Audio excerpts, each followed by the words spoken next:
Finish this up about the famous insomniacs of history. Famous insomniacs. Abraham Lincoln was one. Yeah. Which would have been unusual to have seen this tall, gaunt figure, shadowy figure walking down streets in Washington, D.C. People used to say that about me in Baltimore. Yeah. And gaunt, yeah, tall. Okay. I didn't have the top hat though. Shadowy, Churchill, of course, like I said, but he would take naps. He had a bed brought into Parliament, to one of the rooms there, and he would go in the afternoons and would take a nap. So, and like I said, he'd stay up, 3 Churchill or 4 was he's incredible. And he said he took baths. He would have meetings. Yes, What is that? What does that even? How do you do that? Well, because he would be up all night. He would just, he was an insomniac. He would stay up at night, couldn't go to sleep. His mind is turning and working. Right. And so he would do that. He would have his cabinet members in there, and he would, that's Churchill, guys like that. Madonna is a famous insomniac. Is that right? Yes. This is the singer Madonna. Yes. Marilyn Monroe. She could not go to sleep without sleeping. And of course, that's what took her life. I read 2 different accounts that said the night before she took her life, she talked to a friend and got very angry because the friend told her that she was able to sleep 12 hours the night before. So she just got furious about it. Thomas Alva Edison, I've read that, yeah. He was an insomniac. I'm trying to think of who were some. Jennifer Aniston. Oh, really? Yeah. What causes insomnia? Have you ever struggled with this? No, but I had a very godly young man. In fact, I buried his wife, and then I remarried him. To a sweet lady in the church. But this guy would go. You could look at him and tell he could not sleep. He said, "I've done everything. I've tried everything. I've taken everything." And he's a great guy, really fine man. Lost his wife to cancer early in their marriage. But he struggled with insomnia. But he just really struggled with insomnia. Arianna Huffington of the Huffington Post. In fact, just a couple of years ago, she fell and hit her head. She just went out because of she'd go 3 or 4 nights with no sleep, 3 or 4 days, no sleep. They said she passed out and hit her head and had to have stitches. That will just make you crazy. Yeah, not it sleeping would. That long. Bill Clinton is an insomniac. Oh, interesting. Yeah. Up until he had his heart attack, and then he said from then on he's tried very hard to get. It's amazing the stress you put on your body when you don't sleep. Let me tell you, it really is. So, are you a fan of naps? You mentioned naps a little. You said Churchill did the nap thing. Yeah, Reagan did naps. Of course, people made fun of him, but they, science has proven that naps are very good for you. Well, anecdotally, I've seen that. Like, if I'm home on the weekend, I'm gonna take a nap, especially because all the kids are going. My wife's pregnant, of course. She's gonna, she needs to take a nap. So everybody else is going to sleep. I'm like, man, this feels great. Yeah. I'm gonna lie down for 20 minutes. Of course, in my post-COVID body, sometimes it turns into 60 minutes. I just get so tired. Yeah, I'll do that. I'll every now and then, like yesterday, Sunday, I go home. Yeah. And I'll stretch out, and I'll take about a 20, 30-minute nap. Yeah. Something like that. Well, we'll come back to. It's good for you. Yeah, it really is. So if you're out there and you're feeling tired, just schedule yourself a nap.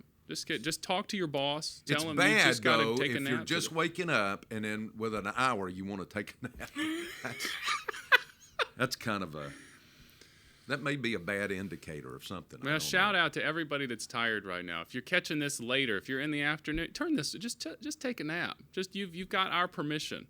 Yeah. And then this will put you to sleep. Turn it back. Well, that's for sure. Turn this back on later when you're feeling very rested. You're going to need all the energy that you could possibly want to make it through. Hey, great night last night. It was at Valleydale.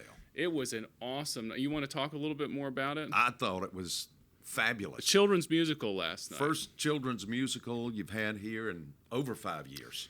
Tamara McCammon told me it was 18 years since the last one. Wow. I had no idea it was that long. Shout out to Miss Tamara. And of course, she and her husband, Pastor Chuck, have been here for, I think, 21 or 22 years. But yeah, it's just a matter of having the right people. Yeah. You know, we've always had a fairly large children's department, but you need the right people to. I think we had 45 or 50 kids up there. It was one, and they sang wonderfully. I know that. Well, Ashley Boland's mostly at the church at Old Town now, but I know she started the process with that. And of course, Amanda Tuck. Yeah, and they both do great jobs. Miss Tamara McCammon, Margie Eubanks, and then of course Jamie Willis heading up the children's department was so grateful for that. That really was. We need to talk about that in staff meeting. I mean, I just had happy tears during the whole thing. I love seeing the kids. So much energy. So many visitors last night. Yes. The families really showed up. I bet you half the congregation, I had no clue as to who they were. Well, and the coolest thing was it was a very explicit gospel message throughout the really entire clear, thing. The whole thing. Such a great gospel presentation. Really was. And then Pastor Chuck gave that response at the end, which I thought was very appropriate. And then you walk out in the lobby, and they've got popsicles for everybody. I was just like, this is... What a church. Let's end Krispy Kreme donuts in the morning, popsicles at night. We just need to end every Sunday service with popsicles, Pastor. We just... It'd be a sticky situation, but Lord knows the numbers would just climb. We're all about the numbers, right? Yeah. Hey, speaking of numbers, there's a big number today. You are 1 year older. Oh, my word. Yes! I didn't forget. Everybody get a balloon. I blew up these balloons and I tried to get as close to Clemson colors. This looked a lot more orange when I was blowing it up. Oh my word! But it's definitely pink. It's pink. So I gave you the purple and white though. So hold those up. Man, Clemson with a huge blowout victory this week. Oh yeah. It was a win, but it was an extremely ugly win. It was really sad. Well, it's like they say afterwards. It's like, hey, W's a W. We face some adversity out there, but a W's a W. Yeah. I don't know. That's a little Gus Malzahn for you. Where is he now? Is he playing in like the Turkish leagues? I don't know. I know he's been fired. Why in the world? Yes, that's exactly what he's doing. He's sitting on a pile of cash somewhere. Why in the world would you worry about doing anything else? That guy had the brains to do a contract the right way. I saw, I think it was on Instagram, and it was this slideshow of retired NBA players. Did you see this too? Oh, he's really? So Gus Malzahn now at University of Central Florida, who they claimed the national championship for a couple of years. They're a pretty big deal, apparently. Well, they were undefeated for a couple of years. Isn't that the largest? I had a lay guy in my church in Jacksonville. In fact, he was at the South Campus, who was a Delta pilot. And he graduated from there. That's the largest school in the country. In the whole country? Yeah. Oh, wow. I mean, they've got like over 50, 60,000 students or something like that. Yeah, wow. I didn't even know that. Well, and the football team's pretty good. They just need to move up to a division that people care about, I guess. Yeah. I don't know. Yeah. Is that too harsh? I'm not sure. SEC? No, they're not in the SEC. SEC. What division is Clemson in? Should we care about that? They're ACC. What ACC. do you mean? I don't know. I forgot it was your birthday. I forgot it was your birthday for a second. They're ACC. No, Clemson, of course, their tradition and their pedigree is unassailable. You can't let me get to you on that one. Absolutely. But I saw the thing about the retired NBA players that are still making millions of dollars a year from their former teams. Chris Bosh hasn't played in like 5 years, and the Miami Heat still pay him like $5 million a year. Oh, my stars. Isn't that amazing? It happens all over the place. Can we get that going in Baptist churches? Your residual. They did. I shouldn't even say this, but I'm on a roll anyway. The Babylon Bee did a fake article about Stephen Furtick. Did you see this one? This was a couple of years ago, and they structured it. It looked exactly like an NBA headline. Yeah. And it was like, Stephen Furtick heads to First Baptist Dallas on 5-year, $120 million contract. Oh, my word. People believed it. And then I can believe that. He had to do a whole response, and he was like so mad about it. So, Stephen, I can believe people believe that. Pastor Stephen, we know you're a faithful listener of the podcast, and so I apologize for having that laugh at your expense. Not that we got it, Pastor Mac. UCF is the largest school in the country. Yeah. So okay, our producer Joanna you see what they do? it. They fact check me on everything. Yeah. You would think I'm president of the United States. Well, I just 2024 is coming up, Pastor. I'm telling you. We need you to make a run. Yeah. You'd be the youngest candidate probably.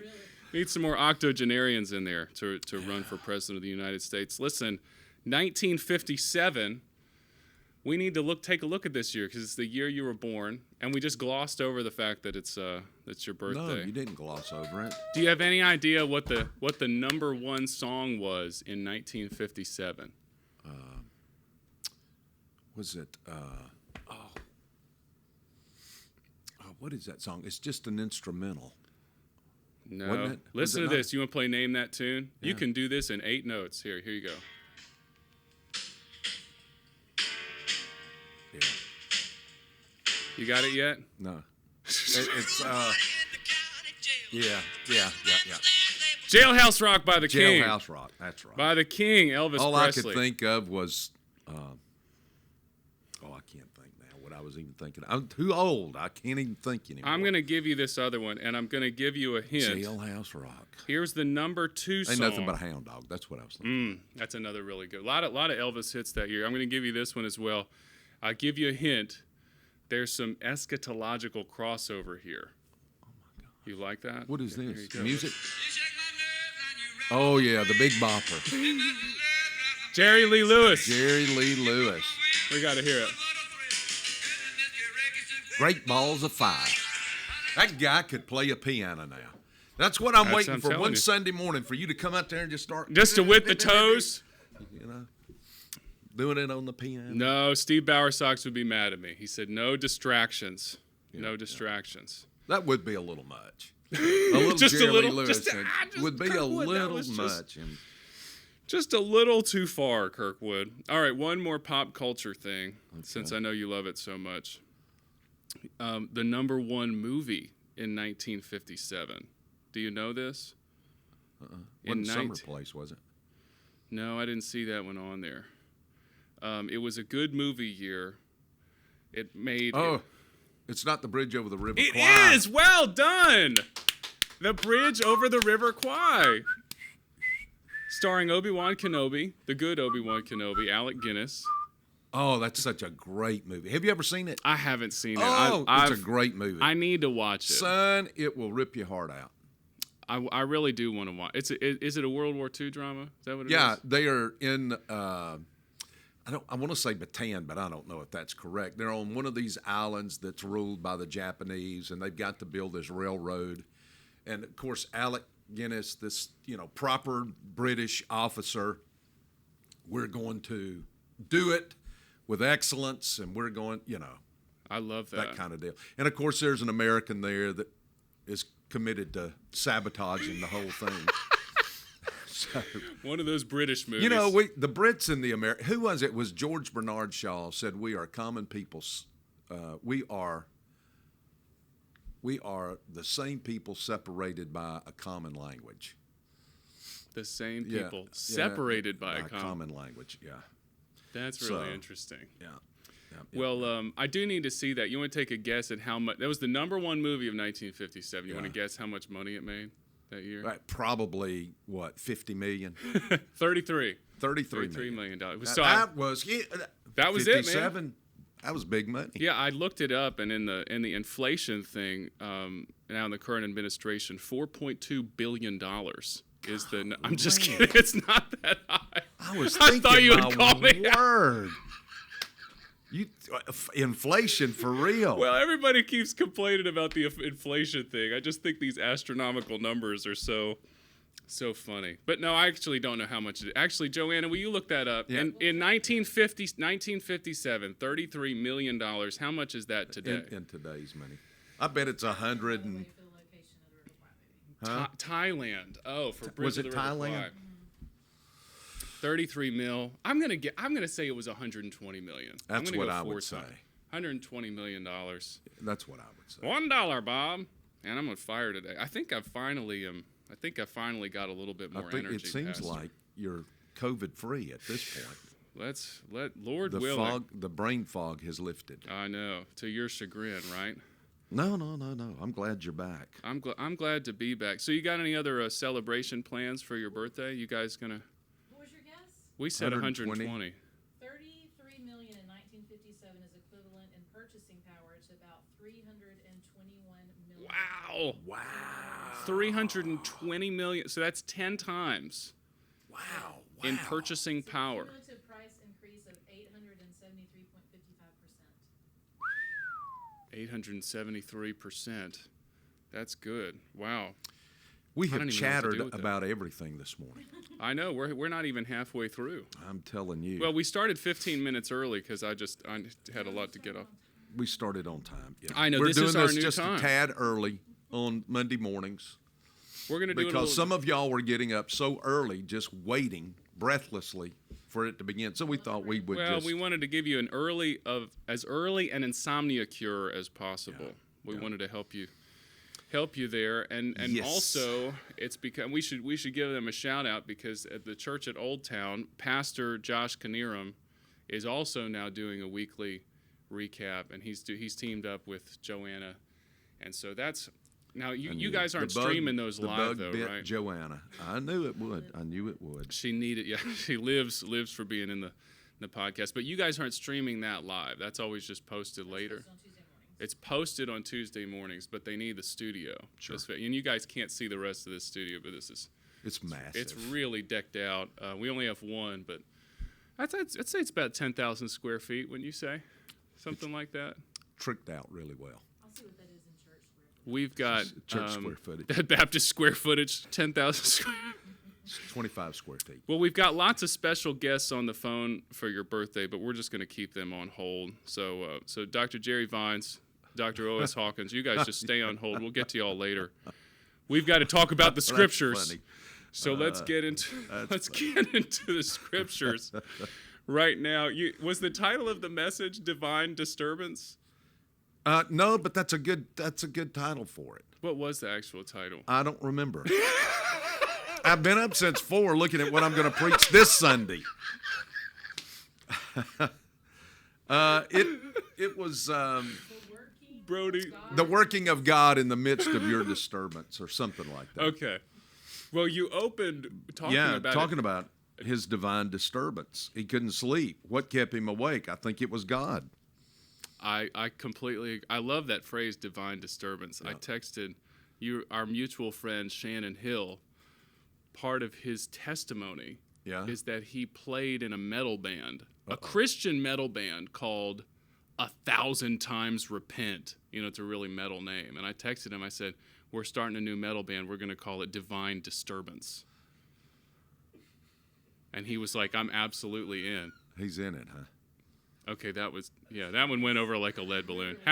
Happy birthday, Pastor. So we're back. Well, I can't get past heavy metal. I'm just trying to I'm wondering what is it? Is it iron? Is it lead? Is it what heavy metal? Remember, I was thinking about this I actually couldn't sleep very well last night, and I was thinking about in college, I went to this Christmas concert. It's all the music students, they're doing different things, and they're halfway through the show is God Rest Ye Merry Gentlemen, and the credit is the Heavy Metal Ensemble. And I'm like, I didn't know we had a heavy metal ensemble. This is going to be awesome. And then as I live and breathe, we get to there, and 25 tubas walk out, the heaviest metal instruments in the building. Do you like heavy metal? Not real heavy metal. No, I can't. I can't really. You're not a headbanger? No, I tried to pretend I was. We were going to turn the camera that way and watch you go over there and hit your head against the wall. I can't get there. And I know that the Lord has used some, even some Christian heavy metal artists and that sort of thing, but most of it I just can't. I can't make it all the way through. There's this one band though, I probably shouldn't mention them, but who cares? Brody, have you ever heard of Dragon Force? Do you know who I'm talking about? Yeah. Okay, they're like a heavy metal. They're like heavy metal, but like it's almost like a parody of heavy metal, and they play like faster than I don't know. But they've got a great singer. He sounds like the guy from Rush. He sings really high, and that sort of thing. I've talked way too much on this, but we need to get back to look. The lights are blinking on our phone. I can tell that O.S. Hawkins is very frustrated with me. We have gone from Bridge Over the River Kwai to heavy metal, and we have 10 minutes left. So,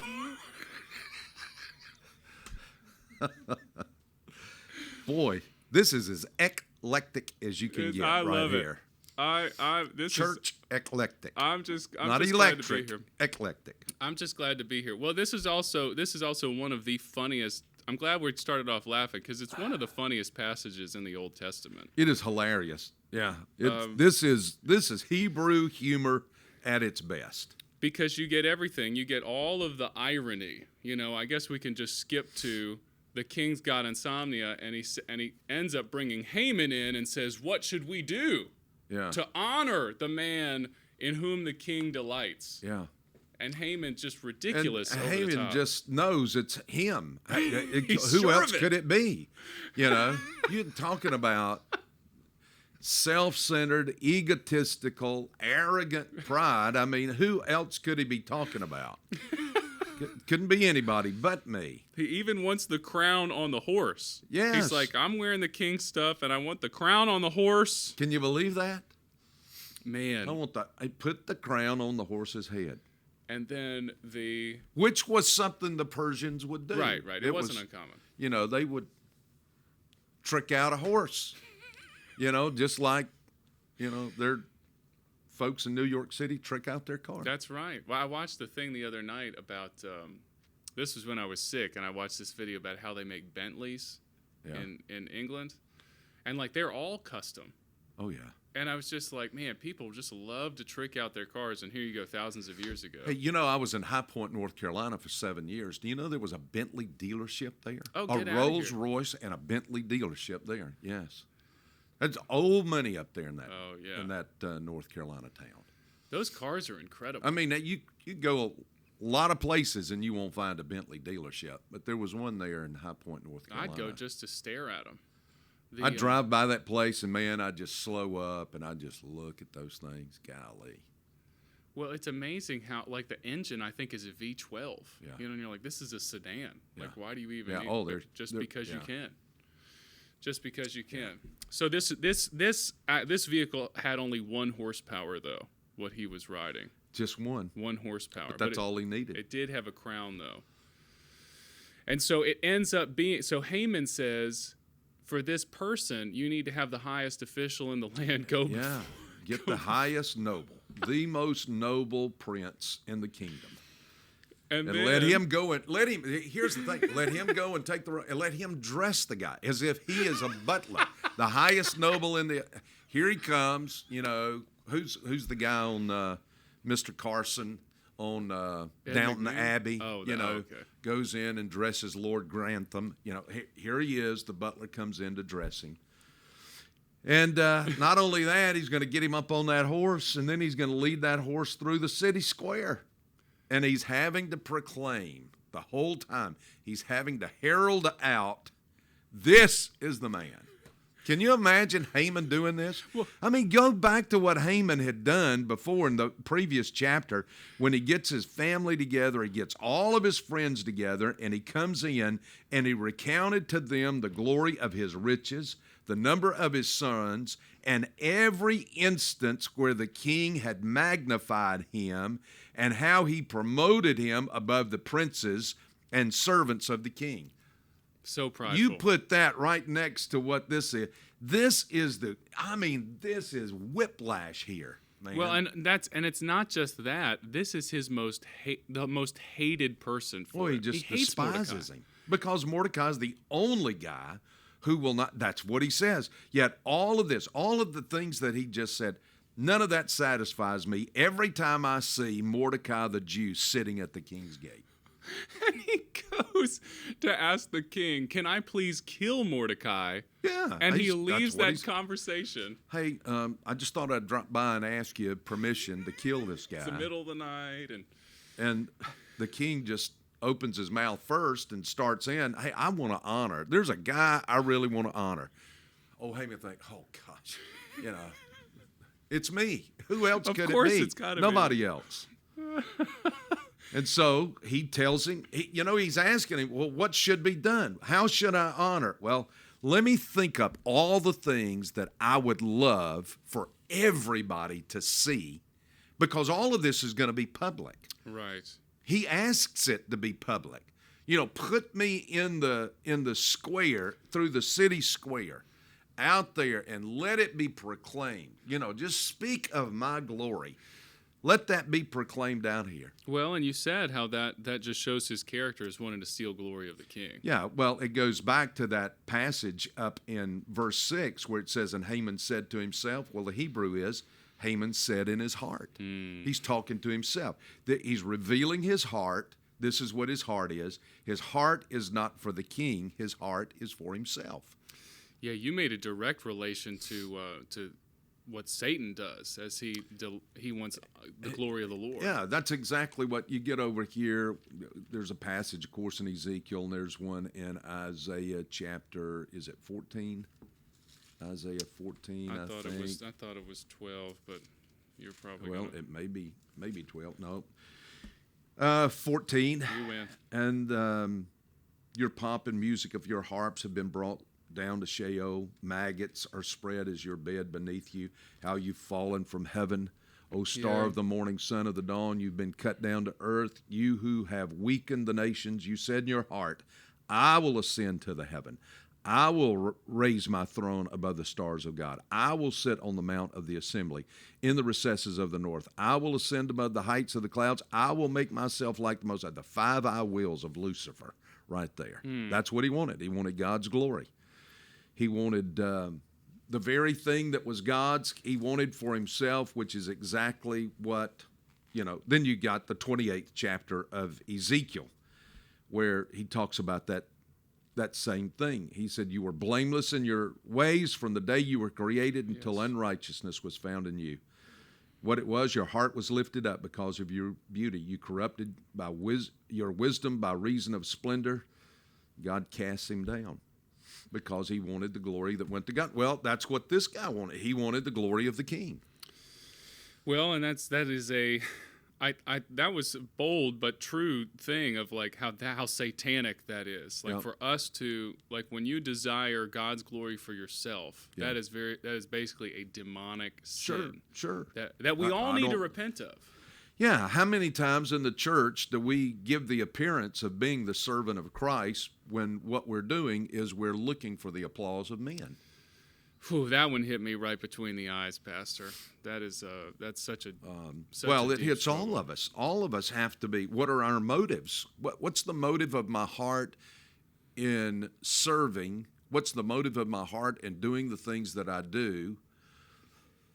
Especially, and I just drew the conclusion, in the church. What's my motive for serving on this committee? What's my motive for teaching this class? What's my motive for being on staff? What am I really looking for? Am I looking for something that feeds my ego while I put on a demonstration of how great a servant of Christ I am? Is it for the glory of God, or is it just so for my glory? For my glory. And it's so funny because at the end of all things, we can't steal any glory from God. It's all his. You're right. It's crazy. But it just goes to show, Isaiah says that all my righteousness is as filthy rags. Even the best that I do is tainted by my fallen nature. Yeah, Paul quotes I can't do any better. It's impossible. That's why I'm dependent on the Holy Spirit. Christ in me. That song y'all sang yesterday. Yeah. Not I, but Christ through me.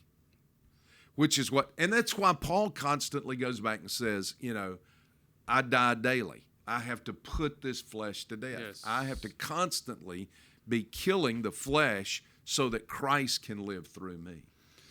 Yeah, I was just memorizing that with my D group, or that one passage at the end of Corinthians when he calls himself unworthy of being an apostle. Yet I worked harder than any of them, but it was not I, but Christ working within me. Yeah. It's all over Scripture. Yep. So you guys, if you're going to work this week and you're going to do what, make sure you work heartily as unto the Lord and not to men, and also understand that if good things happen, if good comes out of you, it's not you. No, that's but right. Christ, Yeah. Christ within you. Yeah, Christ through me. Well, Christ it looks me. like we got. Good word. So we got to yield our massive studio to other people. Okay. But you got any parting words you want to set up next week? What are you thinking? I am going to Hebrews, I think, next week to the first warning passage in Hebrews. Oh, really? Yes. Okay, so you were taking a short I'm break going from to Esther. I'm going to set up. Yep, we're taking a break from Esther. Okay. Esther will come back in November. We're working through chapter 8 of 2 Corinthians in October. Myself, Barry, Chesney, and Dan Hall. That's right. We'll work through that, preparing the church for one heart. Yes. And then in November, we'll get back to Esther, and it'll be Esther chapter 7. Excellent. It's kind of funny how this thing speeds up and then it slows down. Yeah. And really it speeds does. up and then it slows down. I mean, you've got just a few hours of the night and the next day. Yeah, over a couple chapters. In yeah. chapter 6 right there. So. And then you get a couple years there at the end. I'm looking forward to hearing your thoughts on Purim. The I've been in holidays. Israel when Purim has been Oh, really? celebrated. Yeah, it's kind of like the only thing you can kind of compare it to would be almost like Halloween because everybody dresses up. It's probably But more they mainly the little girls all dress up like Esther. They put on the that's little sweet. frilly or I don't know what you call them. The little princess dresses. That's Yeah. what my daughters call them. That's what. Can we that's put on what it princess is. dresses? Yeah. Yes, you can. So we got one heart coming up, and I guess we should mention there's probably some spots available for that dinner this coming Sunday night, right? It's the final one heart call supper. in for that. Yeah. Yeah, call in for that. You guys want to be here. part of that. Like Pastor said yesterday, they don't last longer than 6 hours. No, so you'll be out of there. nice with and short. 6-7 By midnight, hours. you'll be out of there. And sorry, Dr. Hawkins, Dr. Vines, we didn't get to you today, but we'll try to get you guys in for Pastor's next birthday, which should fall around this time next year. It's been fun today, Pastor. It's kind of funny how that happens. Yeah, it rolls around about almost the same time every year. Almost the same. We'll see you guys later. Bye-bye. Here's some kicks for you, everybody. Bye-bye, Kick the balloon. baby, goodbye. You want to throw a balloon at the camera?